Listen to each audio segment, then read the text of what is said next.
Welcome to another episode of Trades Secrets, the official podcast of Trades Education Center. I'm very excited to have a special guest with me today. It is Sophia from the O'Modley Group.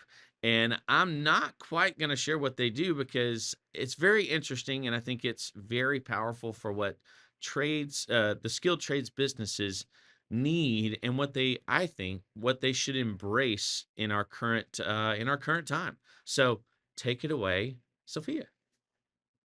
Hi, thank you so much for having me, Keith. Pleasure to be here. Thank you. Appreciate you coming on. So, explain to us. I guess we'll get started with who you are, who a Modley Group is, and then we'll start getting into the skilled trade side. Absolutely. Motley Group, we specialize in construction world and property management world. So we help construction companies utilize data to build smarter, to scale their businesses, to stay competitive. Perfect, perfect. And how long have y'all been doing this? And with that, where did was it more something broader as in terms of all businesses? And if so, when did y'all kind of start honing in on offering these types of services to the skilled trades or construction? 100%. Great question. So, yeah, I started my journey a while back. And at the beginning, actually, I was offering to property management folks. And as you might know, sometimes property management folks might also have a construction arm into it, or they might buy construction company to help manage and build. So, without even realizing that those two kind of connected, I was helping property management companies to utilize their data Okay. to help them to be more efficient, more productive, and also, increase their occupancies, decrease their delinquencies, make sure they have net operating income. So making sure that they are running well and smart their business. And then after that, I started helping other clients that came through, and I just started seeing that some of them are in construction field. So we're talking about different trades. As we know, there's so many, right? Specialty contractors. We're talking about plumbers. We're talking about HVC, general contractors. Then we're talking about junk removal companies. We're talking Oh, about stormwater as yeah. well. Yeah. Okay. There's so many. Yeah. Wow, that's cool. And well, it's interesting that you started on the property management side, and that is something that I've started to learn in being in this field is, man, property management, they have to deal with all of it. Like they have to deal with all the trades. And if they don't have a good relationship with the trades, or if they don't have a side of their business that does that, man, they need it in a hurry a lot of times. Yeah. Yeah. Yes. All right, so specifically, when when you're looking at a skilled trades business, the services, what are some particular ways in which, because we know, at least from my experience, we know that some of not all of the older generation of skilled tradespeople fully embraces technology quite yet. And so, what are some of the ways that you help them understand, man, technology is not the big bad, wolf. It can be something that helps them. That's a good question. So with the technology that I'm seeing, there's a lot of low hanging fruit. I'm kind of happy about the phenomenon of AI because everybody started kind of waking up and looking at their processes and figuring out, all right, how do I stay competitive? What am I missing out on? Where AI could help me.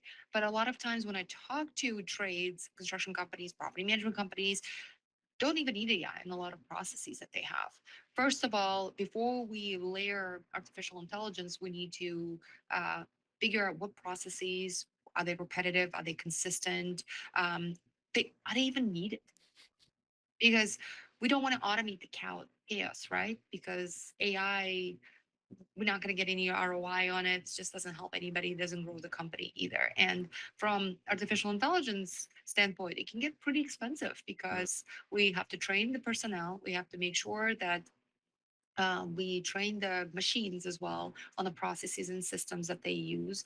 We also have to monitor those machines, and we'll Mm, also have a compute cost on the back end as well sure. for machines to process that data. So we really need to identify, all right, what are the processes that we have, and what is the right tool for it?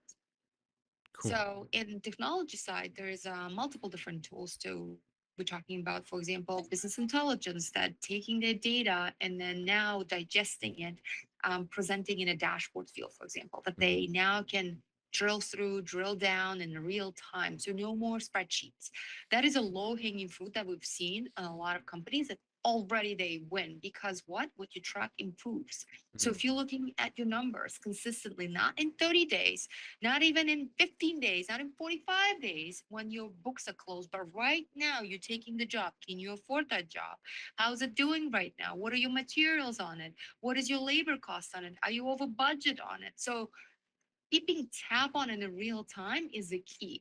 Wow. And also getting the data from multiple different sources. We have companies that use Sage, that might use build ops as well, right? They have all these different systems that they buy to help them, that they might think that will solve the issue, right? But if the systems are not talking to each other, Mm. and then you have team members deriving reporting out of each one of them manually, creating their own source of truth, that what is going on then?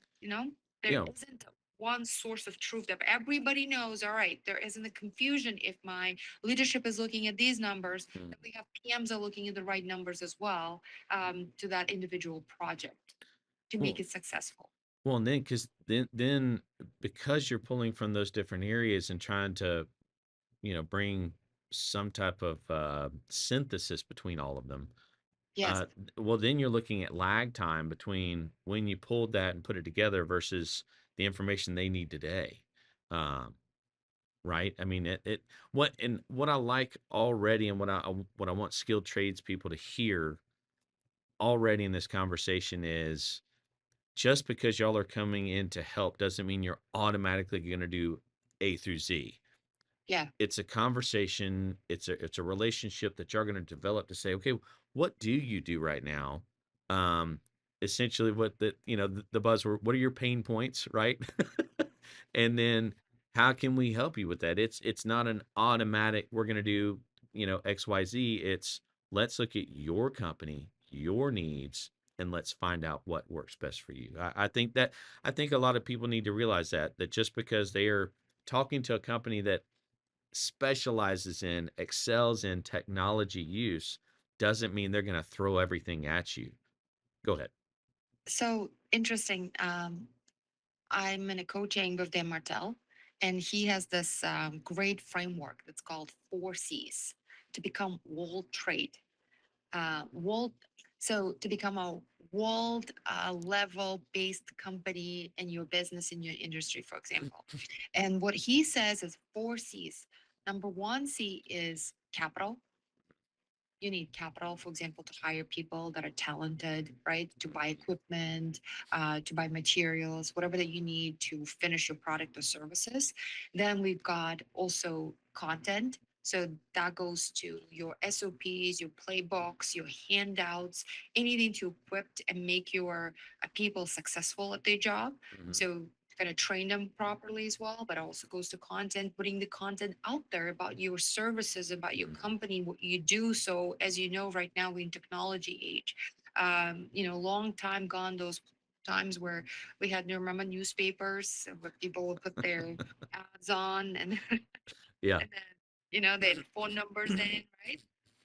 So now with technology, people discover everything through internet, Mm. and through AI. And AI is internet, actually. Yeah. A lot of times I hear, hey, people finding my business on ChatGPT. Well, because it's in internet. Just Yeah. every time when they give you a AI, just swap it with the internet, and then kind of it helps you to see the scale of it. Yeah. So everyone is on their smartphones. Everybody is digital. A lot of Mhm. people Yeah. sometimes not even watching TV, right? They most of the times watching YouTube. They Yeah. might be watching social media channels, LinkedIn and Instagram, right? So we definitely in the age of the technology, we need to make sure we're embracing them and Yeah. putting ourselves out there. And we have a new personnel that's also young, that is not used to reading books and the manuals that are 15 pages long. So Yeah. we need to figure out, okay, how do we make sure they are successful? Because people build business. There's no other way around them. And Yeah. especially in trades, robotics will come long after, but then robotics need a lot of training. They not Yeah. just, push a button and then let's go, right? We all know autonomous cars. They need traffic lights. They need Yes. sensors, right? They need to make sure there's maps. There's entire training and entire knowledge that they get fed into for them Mhm. to be successful. And then again, they're very trained in kind of in closed spaces, let's say, right? Yeah. So there's a lot. And then the second C goes to code. And that's the one. The company that's going to use technology is just going to go so much far beyond the company that doesn't. So whether we're looking at the business intelligence tool dashboards, we're talking about artificial intelligence that are able to process data and now recognize the human language and give you information back Mhm. either via text or voice, right? Okay. So then we're talking about automation. Well, if you filling out the certain templates that manually somebody does, and then you manually upload into your system, that is automation. That could also be helpful to you. So at the end of the day, companies that use technology are going to increase the output per their labor cost. Mm. Yeah. And I want that to sink in a little bit for everyone who's listening. The output per labor cost is going to go much higher versus the company that is not leveraging that. That makes a lot of sense. Yeah.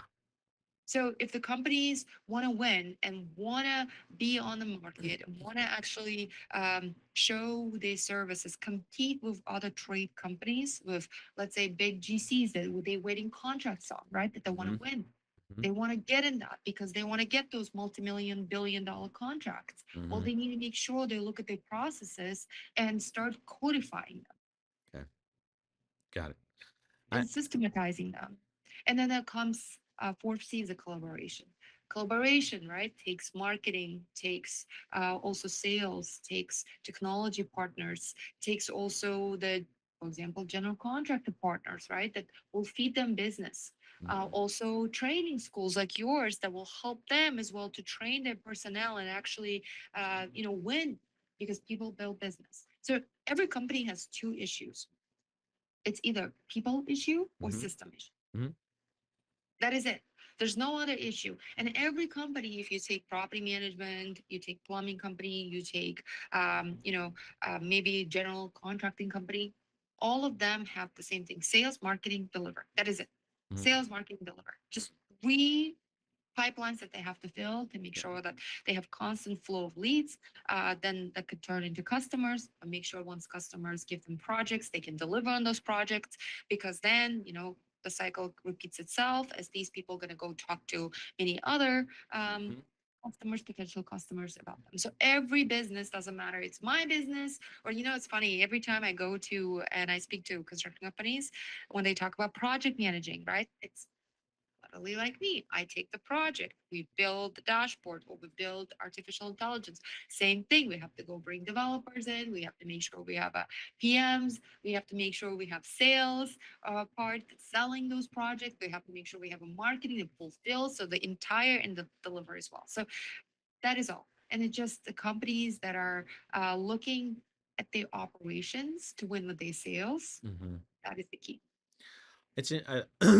I like how those 4 C's that you described, I like how there's almost this alternating internal external conversation that happens between those 4 C's Yes. of, businesses have to look inside as to what they're doing systems wise, personnel wise, but they also have to look externally at, okay, if we have these systems in place, if we have these people in place, are we then translating what we want to do inside to have the right impact outside?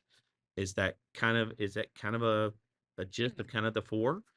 Yes, because at the end of the day, what we're looking at is most companies have all the information, all the answers, they're sitting in their data. It's just how fast they utilize their data, how great they're at interpreting their data, not getting overwhelmed by it, not getting, oh, it's just too many rows. Like if you ever seen the Excel spreadsheets that gets put together by trade companies, oh geez, it's miles and miles and long. Yeah. No wonder that everybody kind of like, oh my God, like it's hard to look at this, I don't want to put this together. Or I don't want to look at this because it's just Yeah. overwhelming. Yeah. Yeah. Yeah. It reminds me. I know a local electrical contractor, and one of the things that I went and toured their facility, and one of the things that they noticed years ago was there was a particular setup that they used often, like almost 70, 80% of the jobs that they had, they used this particular setup, and they're like, okay, instead of us loading all the components of that setup into our system to be charged to the customer, and where we've got to go select 10, 20, 30 different items to put on that every time, why don't we take those and create, okay, this is all 20, 30 components make this one item in our system, and let's make that the thing that we select for a job instead of over and over clicking 20, 30 items on a spreadsheet. It's one item and all those things are built into it. Mhm. Is that kind of speak to that kind of automation that you're talking about? So that's one of the automations, but also now let's look, well, how much of that item are we selling, for example? How much versus costing us? How much are we using it, right? And also looking at all jobs in kind of one place and seeing, okay, which job is doing well versus the other, for example, which customer is giving me more stats, it's running stats. It's pure data, but not having those answers will not help them to move forward or also kind of have a tap on what's working, what's not. So they're not finding out in 2 months later that didn't make money. And also the rate they might have charged was wrong. Yeah. Because again, for example, let's say somebody just forgot to change the rate and Oh, invoices have been sent out. That happened as well, for yeah. example, right? Yeah. Now they have to do true ups, reconciliations, and that's it. Like the revenue is down. Yeah. Things of that nature also happen, but that gets avoided by giving ability to see the dashboard because it pulls how well is your data. So if your data is bad, you're going to see it and then we'll be like, oh, wait a second, what's happening here, like this looks like a red flag, and now you can dig into it. But in spreadsheet you can only look at one shot snapshot of that data, and oftentimes it gets missed. Sure. Well, and it sounds like too, again, and you and I think have talked about this before. You can have all the data in the world, and data is great. But if me as a business owner, if I'm not aware of how to pull meaning out of that for my business, I might as well not have any data because I don't know what to do with it. Great, I've got a massive handful of data here. I need somebody to help make sense of it so that I can see where am I losing money on jobs, where where am I not keeping up with how much I charge, um, where are the jobs coming from? Is there a particular area that I could focus on that if I focus on that even more, I could really maximize profit based on what I'm getting out of that area? That's a good idea, yes. And especially like what is my sources, right? So I can focus on that. And then another thing is there's just automations. Hey, how do I make sure that a lot of times even I talk to trades and they don't even have their Google business, for example. Mm. They're just simple reviews, right? They're like 2, 3 reviews and they've been in business for a while. But a lot of times now people look up information. People look you up. So Mhm. there's automation could happen every time you finish a job, you send, for example, automatically review. Can you please review my business? So when people can go out there and kind of figure it out, oh, you've been in business for a long time, you legit. This is not this is company that's still active. So just the little things. For example, uh, we did this for one of our trade companies where every time because we know once the job is complete, their first job is complete, we can send automated notification of the Google form, and that's done. So that's something that they not even have to worry about or Yeah. remember. Um, yeah, things of that nature. Well, because again, that's that external piece that Yeah, like you just said, whether we like it or not, the internet and how our business looks on the internet is important. It's grown in importance. And if we can deny that all we want, but if we're denying it, we're doing it to our own detriment as a business. And so we have to embrace the fact that our Google My Business page has to be up to date and that we are reaching out to people to get reviews. I think that's so important what you just said because I think a lot of companies, I've seen a lot of small companies in the area that I try to look up and contact. eh, eh, There's very little in the way of being able to contact them and interact with them. And I'm like, man, if y'all just had these few things that people it make it easy for people to find you and do business with you. Is that kind of a big part of what you're trying to help do? Yes. So one of the offers that we have is we help them to bring their data, for example, in the form of dashboards. So it's much more digestible for them to bring their Sage, for example, build ops or Yardi. They might use that as well to kind of give them more real time tap on what's happening, what's their revenue, what's their, for example, um, labor, what's their revenue per labor, Oh, okay. metrics, what is their job profitability, what's their gross margins are, for example, for each individual jobs, for each individual service. Say they have a service business, they have project business as well. So Yeah. just kind of give them overview and also ability to drill down into individual offerings that they have. But another one that you just said something, I talk to a lot of my friends, and they constantly tell me, so we've created Vicky, a voice AI agent that picks up the calls for a busy plumbing company, busy commercial, for example, cleaning company, or let's say roofing company that will get a lot of calls, Yeah. HVAC Yeah. company. So electricians, that's another ones. And what we've seen is every time I talk to somebody, they're like, hey, I'm trying to call the local plumbers and nobody responds. And then by the time they get back to me, like, I found somebody else already. And I actually had a conversation with someone else a couple weeks ago that we are looking to implement Viki for. And they said, you know what, we're paying for Google Ads to be number one. But what's happening is because we don't have a system, people that are not paying for that are getting our jobs. Oh, yeah, because they don't have a way to answer for when people call. Yeah. Oh, man, is that frustrating. Yeah. Somebody else is eating your lunch and dinners while you're paying for it.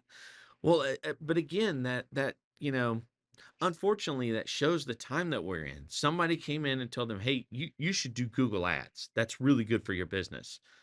The only problem is whoever told them that didn't also tell them, "Well, if you're going to do that, you've got to have systems in place to answer those when they come through, right?" And that's kind of what you're speaking to. Exactly. So they thought, in their case, they thought they had a tap on it, but not really, because we humans, we go for lunch, we take a break, and then things don't get entered in the system, and then it was just falling through the crack. Another one, Wow. someone that I talked to, they had someone, for example, go on their website, they sell facades, and they would download their brochures and handbooks, but nobody will call them and say, hey, what project do you need this for? Um, you know, they would love to help you. Do you Yeah. need more information? Can you tell me more about this? Right. So that's a lost opportunity right there, because there isn't, because they can't, like, they have other things to attend to. They have operations, other clients, other projects. Yeah. But that's a really perfect for Vicky. Vicky could call them and say, just curious, thanks so much for downloading this. Would you be curious to talk to somebody? Maybe I can book a meeting, for example. And then the humans still do the selling. So I just want to be very clear here. I still huge believer on human to human connection. Yes. But on the admin side, at least the person is collecting, getting kind of heard. So somebody's picking up the call, right? The machine is picking up the call, collecting information, inputting that in the system for the person and pinning the person. So now they don't have to call back and play the phone tag, for Yeah. example. Yeah. They can get the information, they get the estimate on their phone, on their email, and then they can follow up. For example, okay, this is your address, I see, this is your information. Do you need any additional question? Do you need help? Of things that of that nature. Well, again, it's increasing the efficiency of the whole system, right? Of instead of calling back and forth, missing calls, it's shortening up um, that whole back and forth, making it more efficient. And I mean, I think talking to a number of skilled trades, businesses. I mean, that's part of the frustration, right? Is man, it takes me so much just to get a job because I'm calling back and forth or whatever. But shortening that up and making that more efficient. I mean, you're going to gain time, hopefully, and hopefully gain some revenue over time. Also, another thing, sometimes they think, well, I cannot afford someone full time right now to pick up the calls and then Sure. also log them into our systems, keep track Yeah. of the conversations. Um, And I would like some solution in between. And this is a great solution because it's going to be fraction of the one that you will hire somebody full time. It will get everything in the system for you. So another thing that I was told by another business owner, he would like, I'm so scared of missing call because I would put my phone on do not disturb because I need to get stuff done. And then the potential customers will call me or customers will call me. And I'm like, so they become the bottleneck where Yeah. they are the ones passing the information and collecting the information. So I think a lot of business owners, when they start the job, right, they start the job because they know how to do that particular skill. They're Yep. very technical and very good at that. Yes. And as we say, there's a lot of comes around it, and there's a lot of admin. So if you're looking at your hourly rate range, let's say, and you doing the tasks there, $10 tasks, they're $15 tasks that are not making your life easier, your business better, Yeah. or growing your business so you can actually grow and hire skilled workers. Those are the things you need tackling with automation, technology tools like artificial intelligence or business intelligence tools. Yeah. I mean, honestly, what a great time to be alive in terms of, just how much we can utilize technology to handle a lot of the, I say heavy lifting, but the heavy lifting of those more administrative jobs that, like you just said, skilled tradespeople are really good at their trade. It doesn't mean they're really good at business. And, you know, part of that is having the humility to say, I need someone to help me with the business side.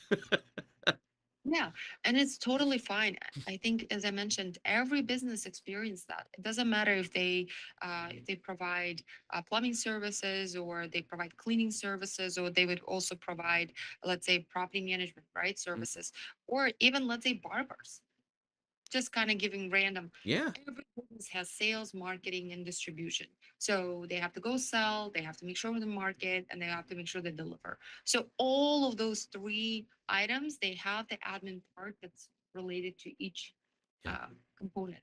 So they just need to make sure that, and I know it gets overwhelming sometimes because all of that coming into you, like, oh, what do I take? It's 1% better every single day, right? And then I really like the book E Myth. Okay. Um, it's a great book by Michael Gerber. Okay. And in Myth, he talks about Sarah, who's a pie owner. She was she apple pie owner, I believe. She's a basically she had a bakery shop, and she was doing everything herself, or she would hire people that kind of not work out. And if you're like, oh, okay, I can't trust anybody, I'll just do it myself. And at the end of the day, he talks about how you have a technical skill at great at baking pies, but all the other hats that you have to wear. And it's okay to go bring collaboration, bring partners that know what they're doing and they can Yes. fill in the gaps for you in that particular sphere that you're trying to tackle instead of doing it all yourself and kind of speed through the process and really focus on what you do well. Yeah. Yeah. Perfect. Well, if a skilled trades business says, "Man, I'm swamped. I need some help. I'm not even sure where I need help." What's the process of contacting the Amadli group, Amaldi group? What does that look like? What does that process look like? Good idea. A good question too. So a lot of times what we do, I think I take time to kind of assess their business, almost like you go to doctor and then let's see what's happening and then I write prescription. All right. So this is your diagnosis. This is your prescription. This is what we need to do. Help them out with figuring which tool is best for that particular problem. And they can find me by, for example, going on LinkedIn. I'm on LinkedIn, Zofia Forsyth. I'm on Instagram as well. I'm on YouTube. All of the social media and yeah, channels, they can look for me as well. Perfect. And I do remember the last time you and I talked. I do remember part of this part of the conversation that we had was you can only help them as far as they are telling the truth to you about their business. Yeah. If they're not going to be transparent about the condition of their company, what they think they need, you can only help them so much as you know truthfully about their business, and I want you to speak to that. Yeah, this is a good point there. It's, as we go to the expert, or we go to the doctor, right? We have to tell them, all right, this is what I'm taking. For example, this is what I've tried. These are the other conditions that I have. So in that case, would be these are all the tools that I bought. For example, this is what I've tried. This is Yeah. the process we're doing. And I know sometimes, depending on the size of the company, it could be very large processes. A lot of people can get involved, Sure. but this is where we kind of map it out. All right, what's your high importance? What's something that right now high is a priority that you would like to automate, or you would like us to help you with, and what is kind of least on priority side? And also in that evaluation, we'll be able to see what processes should not even be happening, what Mhm. can we eliminate completely, because we don't want to automate something that should not be there, that is not growing your team, that's not growing your company, something that should be just eliminated. It's complete step. Sure. Especially something that, or even more so, something that's a duplicated, system, right? Yeah. That would be a waste as well. Uh, but yeah, I Yes. do remember us having that conversation, and I know that that's talking with people that offer services to businesses. I know that's a fairly consistent thing that I've heard is, well, I can only help a business if they're honest with me about who they are and what they're doing and what they're struggling with. And like you said with the doctor, like, if I go to the doctor and he's asking me how things are going and he's like, "Wow, your blood sugar is really high." Well, I don't know why that is. And then, afterwards, well, I'm gonna go have a Coke here in a minute. I have like 5 a day. Like, well, if you don't tell him that up front, he's gonna wonder why in the world you have high sugar. So um Yeah. so anyway, what else? Kind of give, if you will, one last kind of summary of the key areas that y'all have been able to help, in particular, skilled trades businesses. What are the key areas that y'all have been able to help them in terms of transforming how they do business so that they're more profitable, they're more efficient, and honestly, public facing wise, they look more professional because of it. Go ahead. Yes, this is a good one. So with Vicky, we give them consistent customer experience. So now they know, for example, whenever they call, there's a Wiki system that will respond to their message. The information will be entered in the system. No more, or I forgot to enter your address, or the information is incomplete. For example, all of that is in there. So there is an expectation there. But it helped them.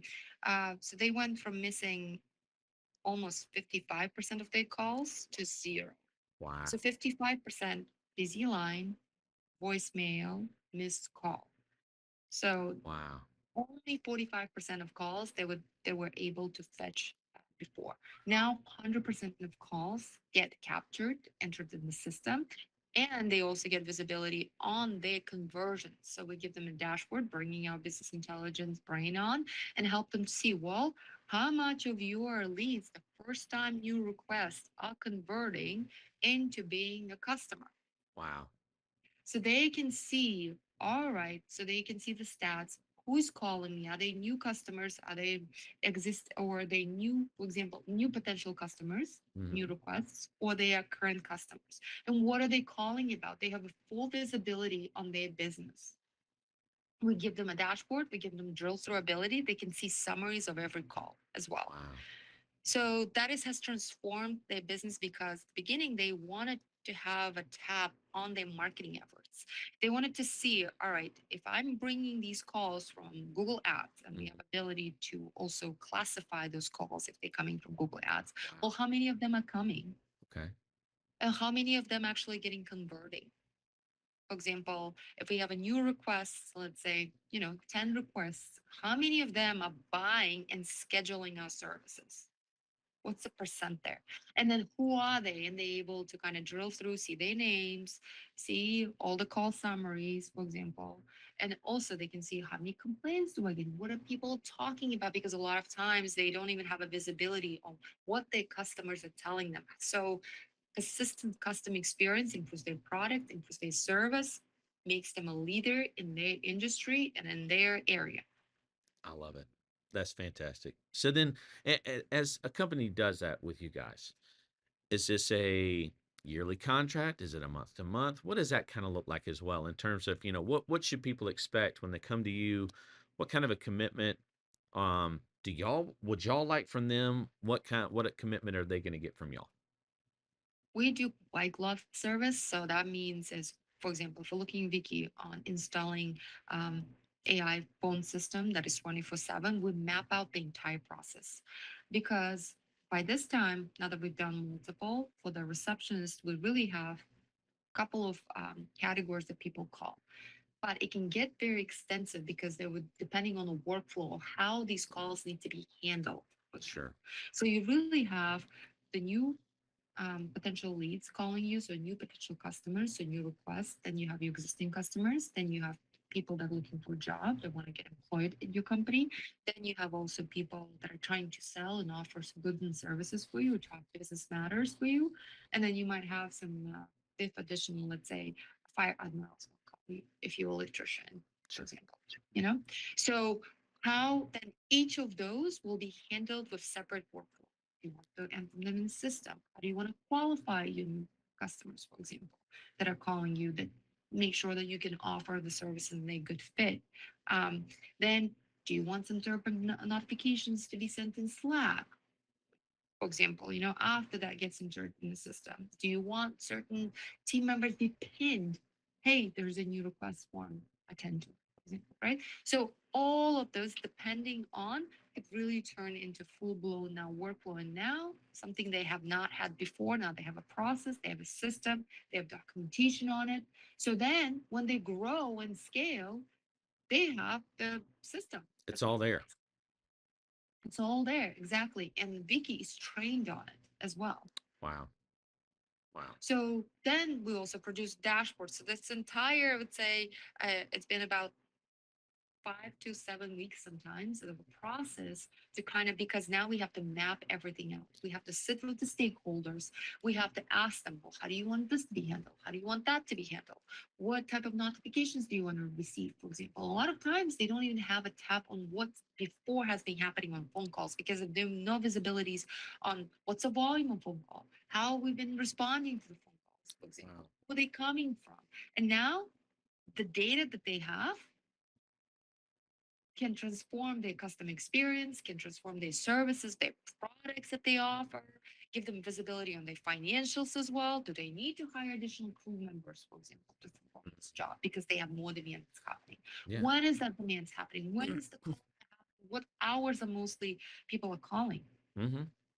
So we visualize all of them dashboard. Now they can see, oh, this is my busiest time when people call, for example. And this is my busiest time when all the revenue that I generated as well from those calls. That's cool. I what I'm the big takeaway that I get about what you all do is it it has to start with this right here. It has to start with human to human conversation. Yeah. What does your business actually look like? What's the, if you will, the brick and mortar, if you will, of what's going on? And now let's see how we can utilize technology in a way that takes away some redundancies, makes more efficient the information that you're gathering from outside, automates some processes that again makes your data more consistent in terms of what you're getting. Am I Yes. right on that?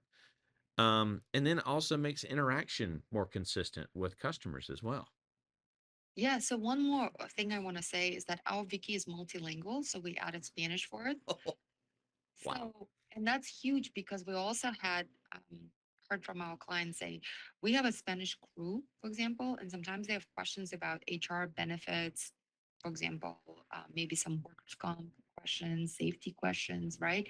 And is there a line that they can call to and get all the answers in Spanish, for example? Absolutely. Wow. You feed the machine that knowledge base. Now they can just call or text with it and get all the information. So it bridges the not the language gap.